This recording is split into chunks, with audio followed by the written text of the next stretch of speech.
Mesdames, Messieurs, le Conseil des ministres s'est tenu à Libreville ce jeudi 10 juin 2021 à partir de 10 h par visioconférence sous la haute présidence de son Excellence Ali Bongo Ondimba, président de la République, chef de l'État.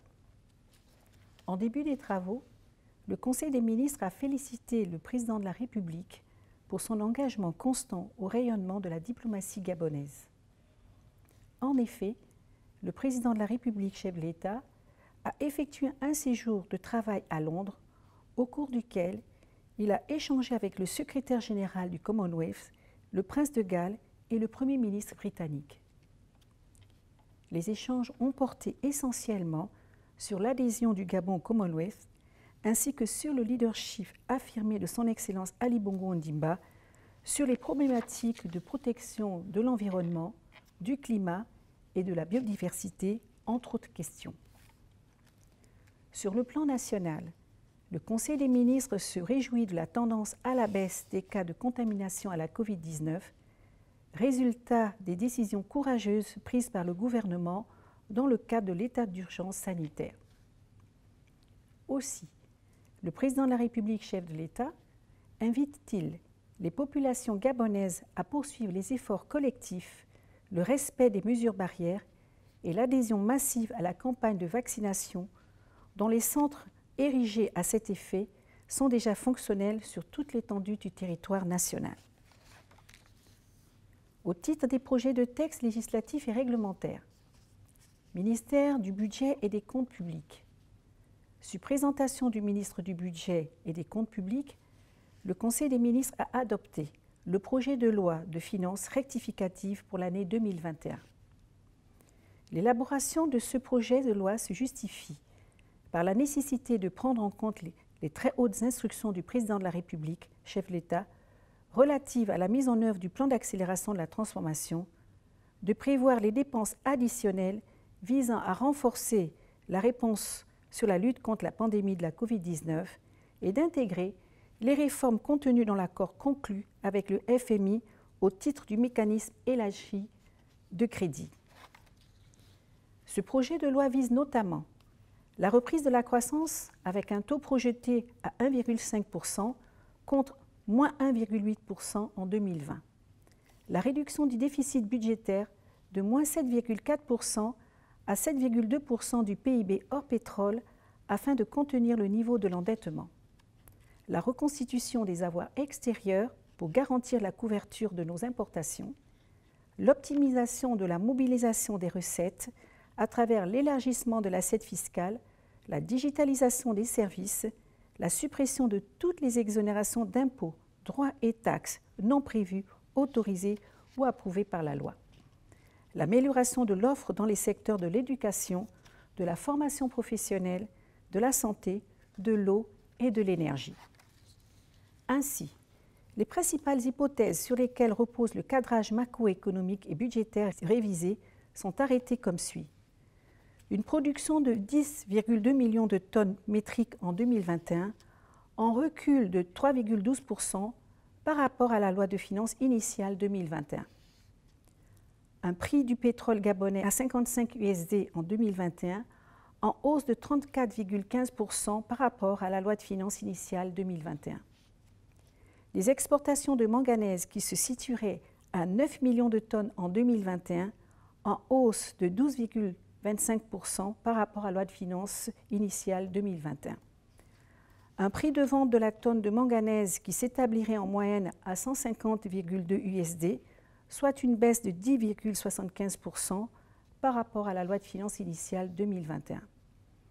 Un taux de change du dollar américain à 550 francs CFA en 2021, en dépréciation de 5,17% par rapport à la loi de finances initiale 2021.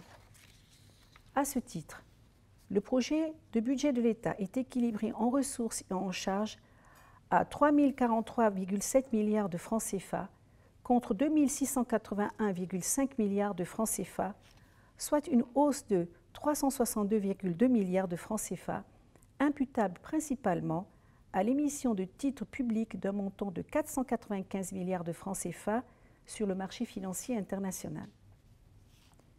S'agissant des ressources, les recettes budgétaires seraient évaluées à 1 622,2 milliards de francs CFA contre 1 874,4 milliards de francs CFA arrêtés dans la loi de finances initiale, soit une baisse de 13,5% correspondant à 252,3 milliards de francs CFA.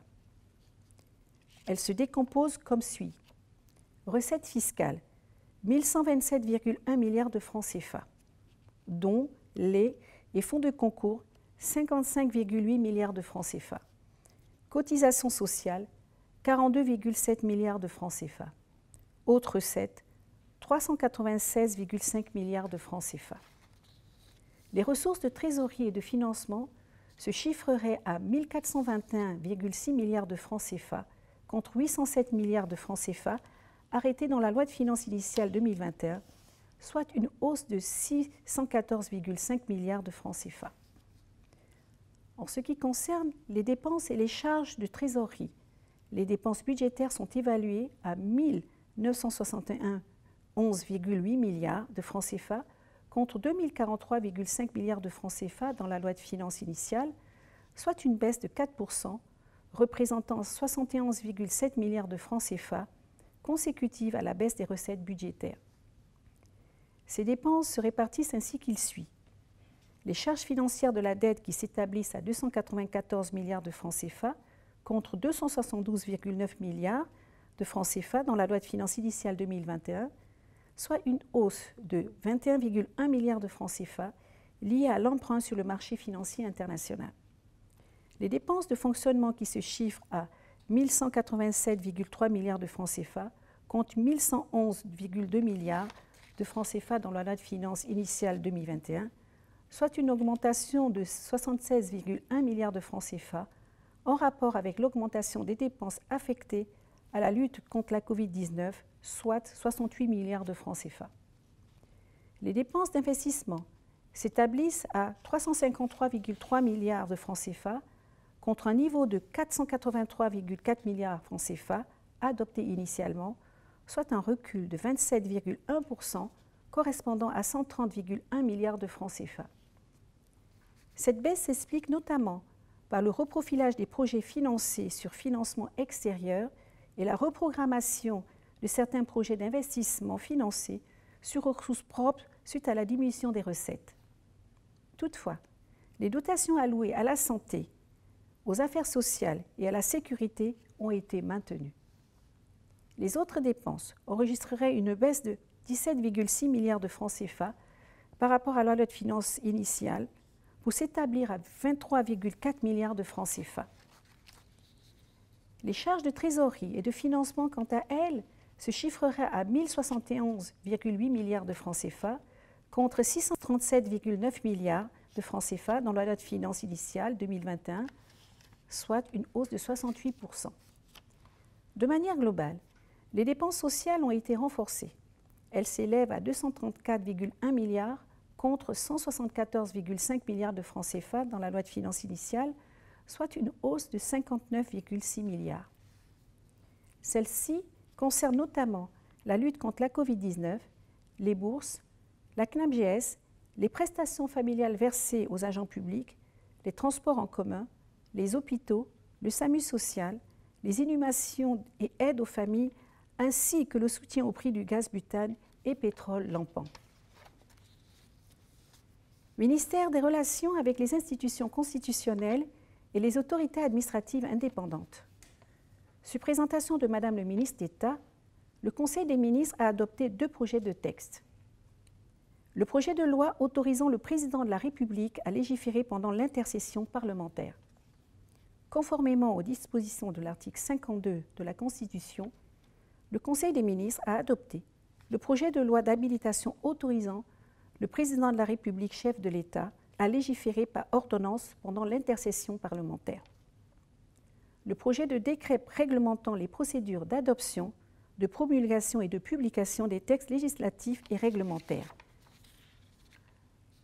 Ce texte vise à abroger et remplacer le décret 93 du 6 octobre 2000 réglementant les procédures d'élaboration, d'adoption, de promulgation et de publication des textes législatifs et réglementaires actuellement en vigueur. Ce nouveau décret détermine clairement les documents à fournir à chaque étape des différentes saisines des administrations impliquées dans le processus d'élaboration des textes. Ministère de la Communication et de l'Économie numérique. Monsieur le ministre d'État a soumis au Conseil des ministres, qu'il a entériné, le décret déterminant les modalités de délivrance et les prérogatives attachées aux documents nécessaires à l'exercice des métiers du cinéma et de l'image animée en République gabonaise. Le projet de texte énoncé vise à compléter, par son adoption et sa mise en application, les dispositions du Code de la communication relatives à la délivrance des documents nécessaires à l'exercice des métiers du cinéma et de l'image animée en République gabonaise. Il détermine également les prérogatives attachées aux documents tels que la carte des métiers du cinéma, l'autorisation de tournage et le visa d'exploitation. Ministère des Affaires étrangères. Sur présentation de Monsieur le ministre, le Conseil des ministres a marqué son accord à l'adoption de 2 projets de loi. Le projet de loi autorisant la ratification de la Convention numéro 190 de l'OIT sur la violence et le harcèlement de 2019. La Convention sur la violence et le harcèlement de 2019 est un instrument juridique international qui reconnaît le droit à toute personne à un monde du travail, exempt de violence et de harcèlement. L'adoption de la présente loi en vue de sa ratification confirme l'engagement du Gabon à un monde du travail loin de toute forme de discrimination, y compris celle fondée sur le genre, conformément aux instruments des Nations Unies. Le projet de loi autorisant la ratification du protocole à l'acte constitutif de l'Union africaine instituant le Parlement panafricain. L'adoption de la présente loi a pour objectif d'ouvrir la voie au processus de ratification de notre pays au protocole de l'acte constitutif de l'Union africaine instituant le Parlement panafricain. Ce traité international déjà en vigueur, qui a pour objet de donner une voix au peuple africain et à sa diaspora, au moyen d'une coopération interparlementaire, vise à promouvoir et à encourager le respect des droits de l'homme, la bonne gouvernance, l'état de droit et la démocratie. Ministère de l'Économie et de la Relance. Sur présentation de Madame le ministre, le Conseil des ministres a entériné les projets de loi ci-après. Projet de loi autorisant l'État gabonais à contracter un emprunt de 92 772 000 euros, soit 60 858 378 546 francs CFA, auprès de la Banque africaine de développement. Le projet de loi autorisant l'État gabonais à contracter un emprunt de 44 839 000 euros, soit 29 412 455 923 francs CFA auprès du Fonds spécial Africa Growing Together Fund à travers la Banque africaine de développement agissant en qualité d'administrateur. Ces 2 emprunts sont destinés au financement partiel du programme d'appui au secteur des infrastructures au Gabon, phase 1, PASIG. L'objectif global du projet est de contribuer au désenclavement de la province de la Gougnée ainsi qu'à la réduction des temps et coûts de transport sur le corridor Libreville-Brazzaville par les localités de Ndendé-Doussala. Ce financement permettra de couvrir les charges liées à la composante travaux routiers et de voirie, dont la construction et le bitumage d'un tronçon à Libreville et de la section Ndendé-Doussala intégrant la construction du pont frontalier. La composante aménagement connexe, dont la réhabilitation des pistes rurales, gares routières et stations de pesage. La composante études et appui institutionnel au secteur transport, dont les structures de contrôle frontalier, de gestion, de poste et de sécurité routière. La composante gestion et coordination du projet permettant le fonctionnement et l'audit d'exécution de l'ensemble des ouvrages. La composante expropriation et indemnisation au bénéfice des riverains des zones impactées par le projet. Ministère de l'Agriculture, de l'Élevage, de la Pêche et de l'Alimentation. Sur présentation de Monsieur le ministre, le Conseil des ministres a entériné les projets de texte qui suivent. Projet de loi portant orientation agricole en République gabonaise. S'inscrivant dans la stratégie du gouvernement de soutenir la production nationale en garantissant un accès privilégié des produits locaux au marché, ce texte énonce le cadre d'obligation aux entreprises du secteur alimentaire de s'approvisionner localement à hauteur d'au moins 50% de leur stock en produits agricoles naturels ou transformés. Aussi, pour une plus grande implication des agriculteurs et éleveurs, le texte prévoit-il la création d'une Chambre nationale d'agriculture devant orienter les 10 opérateurs à se constituer en interprofession.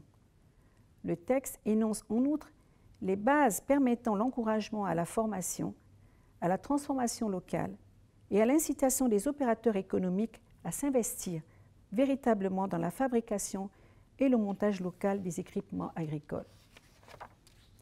Projet de loi fixant le régime applicable aux contrats d'agrégation.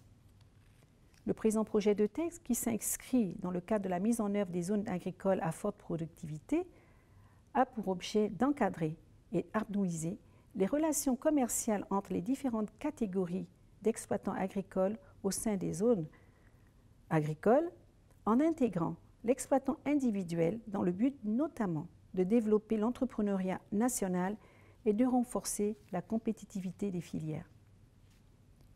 Projet de décret portant organisation des directions provinciales du ministère en charge de l'agriculture, de l'élevage, de la pêche et de l'alimentation.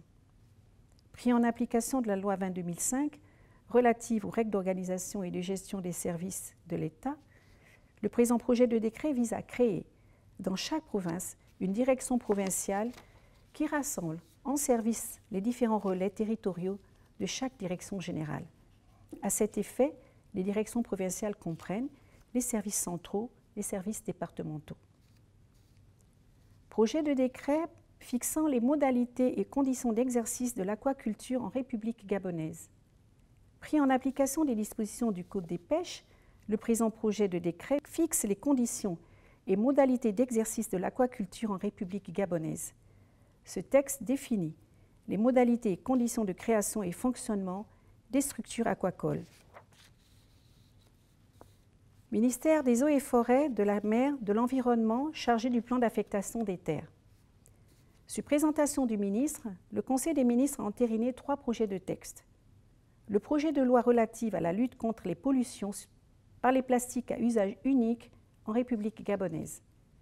Pris en application de l'article 47 de la Constitution, le présent projet de loi a pour objectif de doter notre pays des moyens de lutte contre les pollutions liées au plastique à usage unique par des mesures préventives, des mesures incitatives et interdictions visant l'amélioration du cadre de vie, de la préservation de l'environnement et l'instauration du principe de la responsabilité élargie des producteurs. Projet de décret portant réorganisation de la Direction générale de l'environnement et de la protection de la nature. Ce projet de décret vise à l'opérationnalisation de la loi 7/2014 relative à la protection de l'environnement. En effet, la volonté d'industrialisation de notre pays nécessite l'adoption d'un cadre renforcé pour la gestion et les installations à fort impact environnemental et l'adaptation du cadre de contrôle de ces activités par l'administration. Par le dit décret, la Direction générale renforcée à travers d'autres représentations provinciales se compose désormais des 5 directions suivantes. La Direction des installations classées, la Direction de la prévention des pollutions et de l'amélioration du cadre de vie, la Direction de la protection de la nature, la Direction des évaluations environnementales, la Direction de la réglementation et des partenariats. Projet de décret fixant les conditions d'autorisation des battues administratives.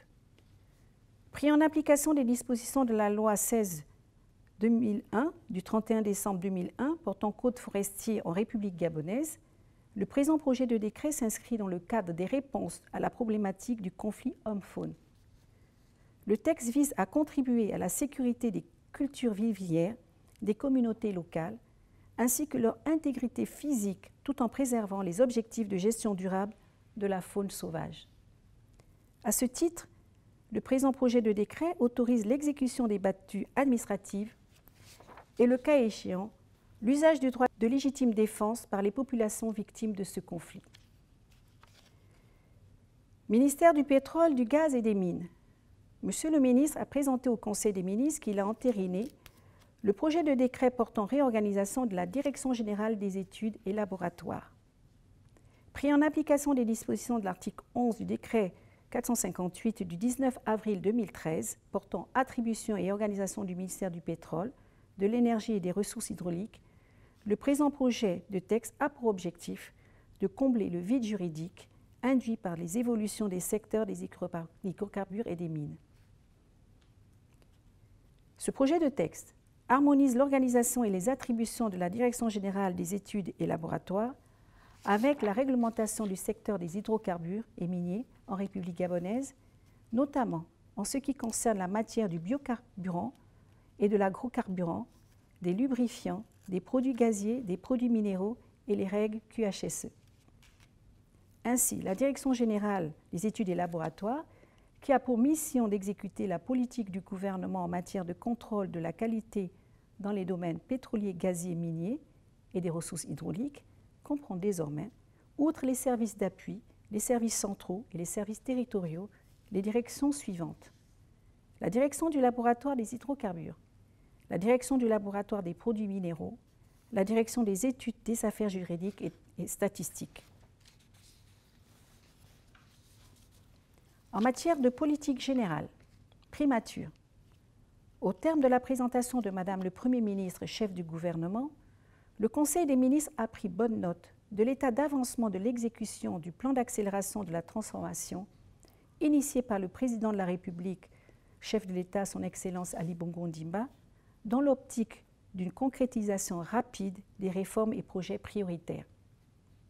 Dans ce sens, de la revue d'étape des projets portés par chaque task force, il en ressort une exécution conforme au programme mis en place pour les 3 pivots suivants: économique, social, transverse. Ministère de la Justice, garde des Sceaux et chargé des droits de l'homme. Sur présentation de Madame le ministre, le Conseil des ministres a pris acte du rapport à mi-parcours des travaux de la commission ad hoc chargée d'examiner la régularité des détentions. En effet, soucieux du respect des conditions et la bonne gestion des personnes incarcérées en conformité aux lois et règlements internationaux souscrits par notre pays, le président de la République, chef de l'État, son Excellence Ali Bongo Ondimba, a instruit les services compétents aux fins de pallier à certains dysfonctionnements observés.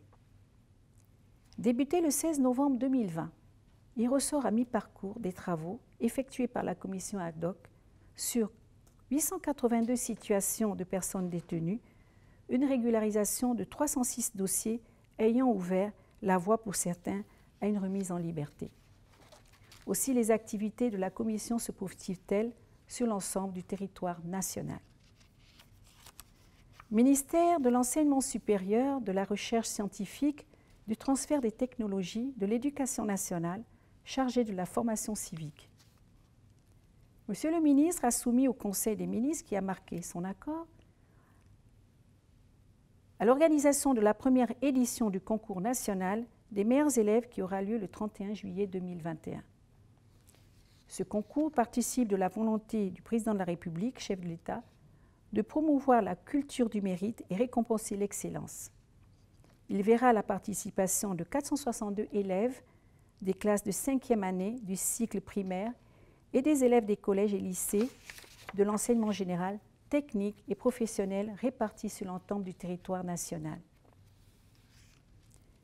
Ministère de la Santé. Sur présentation du ministre, le Conseil des ministres a pris acte des 2 communications ci-après. Communication relative à l'arrivée des professionnels de santé cubains et leur affectation dans les structures de notre pays. En effet, au compte des retombées de la visite du président de la République, chef de l'État, son Excellence Ali Bongo Ondimba, le 9 juillet 2017 à La Havane, à Cuba, notre pays a accueilli le 11 avril 2021 une équipe médicale cubaine constituée de 159 professionnels de santé. Le déploiement de ces personnels est effectif sur l'ensemble du territoire national dans les centres hospitaliers universitaires, les centres hospitaliers régionaux, les centres médicaux, selon la répartition suivante: Estuaire 27, Otogoué 31, Moine-Ogoué 11, Gounier 21, Nyanga 15, Ogooué Vindo 13, Ogooué Lolo 11, Ogooué Maritime 11, Wolentem 19. Aussi, pour tenir compte des zones disposant de structures d'accès difficiles, un programme de médecine itinérante de promotion et de prévention sera-t-il mis en place par les directeurs régionaux. Commémoration de la Journée mondiale du donneur de sang. Célébrée le 14 juin de chaque année dans le monde, la Journée mondiale du donneur de sang a pour objectif de faire connaître à l'échelle mondiale le besoin en sang et en produits sanguins sûrs. Elle a par ailleurs également pour objectif une sensibilisation à la mobilisation des donneurs de sang volontaires et bénévoles. Pour cette année 2021, la manifestation qui a pour slogan « Donnez votre sang pour faire battre le cœur du monde » invite à une forte mobilisation des populations pour une fidélisation des donneurs et une disponibilité significative des produits sanguins dans notre pays. Ministère des Sports, de la Jeunesse, chargé de la vie associative. Monsieur le ministre a présenté au Conseil des ministres, qui en a pris acte, la communication relative aux conclusions des travaux des assises sur la réforme du championnat national de football professionnel tenu à Libreville du 10 au 22 mai 2021. Enfin, le Conseil des ministres a entériné les mesures individuelles, dont les plus importantes sont les suivantes. Présidence de la République, secrétariat général, conseiller spécial chargé de mission du président de la République, M. Jean-Félix Obamba. Coordination générale des affaires présidentielles. Conseiller juridique, Mme Angela Adibet. Cabinet du président de la République. Conseillers spéciaux chargés de mission du président de la République, M. Joseph Nyundu, Pessi Mikala. Ministère de l'Énergie et des Ressources hydrauliques. Cabinet du ministre délégué. Chargé d'études, messieurs Aubin Janvier Mabeka, Fabrice Doko Yubi. Conseil national de l'eau et de l'électricité. Directeur général, M. Arnaud Christian Gimbi. Conseiller du directeur général, M. Antoine Ndongokouya, Jean-Martin Mando. Directeur administratif et financier, M. Iverno Ilambi Samwanda. Directeur du recouvrement et du contrôle, M. Liévien Pidij Kenjo. Société de patrimoine, conseiller du directeur général, M. Justin Bécalé. Ministère des Affaires étrangères, cabinet du ministre. Secrétaire particulière du directeur de cabinet, M. Prince Melvi Mounombi. Chargé d'études, Mme Paula Viérin. Ministère de l'économie et de la relance, cabinet du ministre. Conseiller technique, M. Boris Ayounet. Conseiller chargé de la planification du développement et des finances extérieures, Mme Martine Kumba Dumbeneni, épouse Mabiala. Conseiller technique, M. Claude Mbumba Makanga, en remplacement de M. Félix Onkeya. Ministère du Budget et des Comptes publics. Direction générale du budget et des finances publiques. Direction de la solde. Directeur, M. Jean-Jacques Boukabouka. Directeur adjoint, M. Thomas Toutoumgoua. Caisse des pensions et des prestations familiales. Direction générale.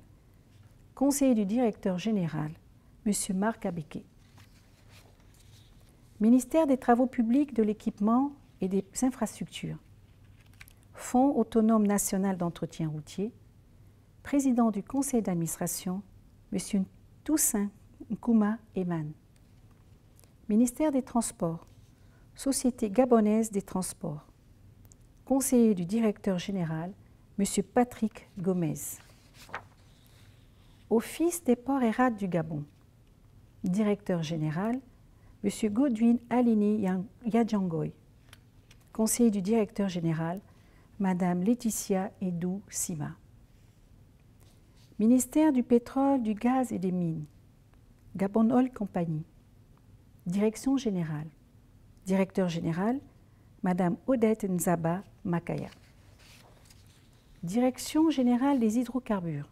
Directeur général, M. Edgar Bina Kombila. Le reste des mesures individuelles fera l'objet d'une publication. Je vous remercie.